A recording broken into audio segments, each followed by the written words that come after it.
There were originally 9 of us scheduled for the spelunking expedition, but Murphy's Law dictated that 2 of the group had to pull out due to various issues. It was disappointing having fewer members to share in the experience, but then again, there were slight benefits.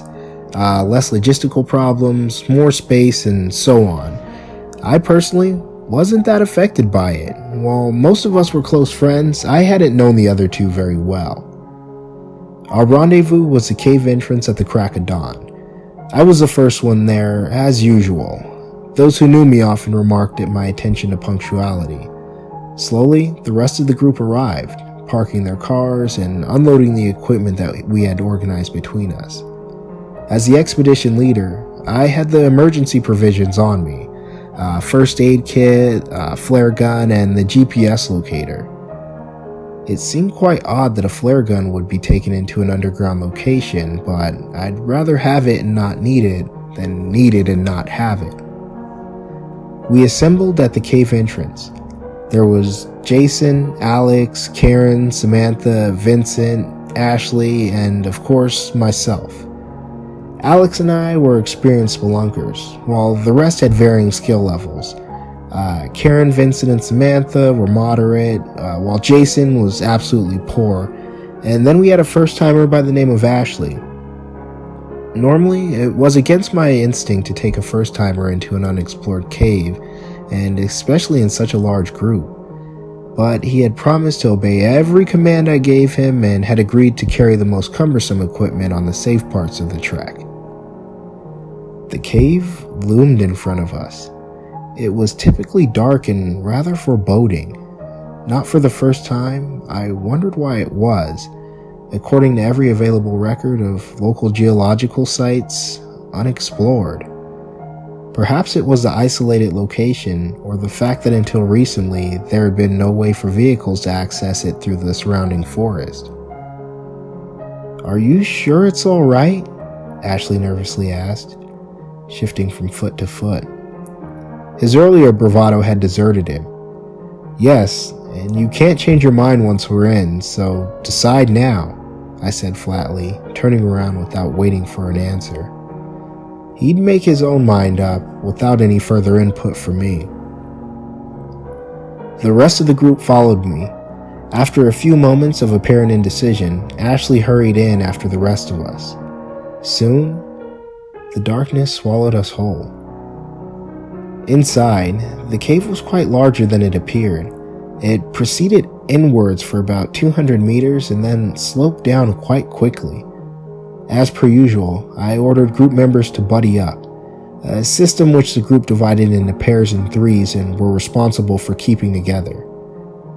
Ashley and I were partners, given that I was the most experienced and he was the least. It wasn't as fun spelunking when you had to care for somebody else, but it was a necessary evil. Besides, he was a quick learner. Soon, the sunlight from the cave mouth faded. "Flares out, everybody!" One by one, the expedition members cracked their flares. As per local guidelines, each member carried 2 packs of 30 handheld flares. It may have been excessive, but the flares weren't very strong and only provided enough light for immediate area around the user. I took a glow stick from my pack and wedged it into the rock beside me. I only carried these, and they were quite a bit stronger than the flares, able to last up to 12 hours with diminishing light after 8. I would use them to mark the trail back up. Slowly, we continued down. The handheld flares lasted for about 15 minutes on average, and soon we reached an edge. I ordered the group to stop 5 feet from the precipice, where the ground leveled out. As you may have noticed, I'm a stickler for safety measures, but not without good reason. I didn't want a death on my hands. "Ashley, crack a flare and throw it down," watching to see how he did it. Ashley withdrew a flare from his pack and lit it. Then without moving, he tossed it forward down the hole. I nodded in approval. He hadn't moved forward from the 5-meter guideline. I crept forward to the precipice and looked into the abyss. Then I saw it. Descending into the darkness, barely half a meter from the cliff edge, was what appeared to be a staircase. The light of the flare made one thing quite clear. It wasn't a man-made staircase. At least it didn't look like one. It appeared to be hewn out of the descending rock, meaning that the original cliff would have extended further into the cave. The stairs were rough and uneven, but it was close enough for government work, as the saying goes. "What is it?" one of the group members asked from behind me. Looks like a natural staircase of sorts," I answered, distracted. I withdrew another glow stick from my bag and planted it at the top of the stairs. "Let's go." We descended cautiously, for caves are notoriously deceptive. Ahead of me, the darkness grew thicker. It seemed palpable, almost physical. As if my thoughts were true, the flares we held seemed to diminish in the face of the abyss. After 50 or so steps, I reached the bottom.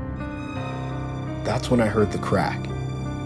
It sounded like a gunshot, loud and sharp. I spun at the foot of the stairs, and behind me Jason was tumbling roughly down the last few steps, straight towards me. I spun out of the way and he crashed to the floor, moaning in agony. The rest of the group hurried towards me, concerned. As I bent to inspect the injury, it was obvious. His ankle was twisted at an unnatural angle. It was clearly broken. Jason's face had rapidly lost color. "Karen, Vincent, grab him by the arms. Carefully," I said quietly. Unwilling to exacerbate the situation by panicking, they picked him up slowly, his ankle dangling grotesquely beneath him. Something glinted under the crimson light of the flares. I knew it was bone. I reached into my pack, taking out 2 small batons and a white bandage. This is gonna hurt," I warned. The caution was wasted on Jason anyway. He was half unconscious, so I grabbed his ankle and twisted. His ankle cracked again, and that roused Jason from his stupor. He screamed piercingly, loudly enough to hurt my ears. Quickly, trying not to prolong his agony, I wound the bandage around the batons, which braced either side of his leg. The screaming stopped, but not because the pain had faded. He was unconscious. "Take him up to the entrance of the cave and to the hospital. If he wakes, give him these painkillers." Karen and Vincent nodded and began the arduous climb up to the surface, holding their unconscious ward. "Shouldn't we go with them? I mean, his ankle was," Ashley began, but I cut him off. "No, we came this far, and we're not going to stop now. I want to investigate this cave to the end. Remember, I told you that you couldn't change your mind," taking out my anger at letting the accident happen under my leadership on him. Ashley, known as Ash to his friends, but I never used that, fell silent. I felt a fleeting sense of guilt at my attitude. I brushed it off and spun around. Already Jason and the others were out of my view. Around the group, the darkness surrounded us like a malevolent entity. The landing we were on led further into the cave for quite a while, and we proceeded incident-free, thankfully. I marked our progress with the glow sticks at various intervals. Strangely, like the flares, they gave off less light the deeper we progressed. It began to unnerve me, and I could tell the others noticed it too. Alex and Samantha, who were incidentally brother and sister, fell a few steps behind us. Ashley, to my right, was silent. Finally, as the flares grew even dimmer, I saw something in the wall to my right. I called the diminished group over and cracked a new flare to provide extra light. It appeared to be some sort of carving in the wall. I studied it carefully. The scene depicted a few humanoid forms on the ground.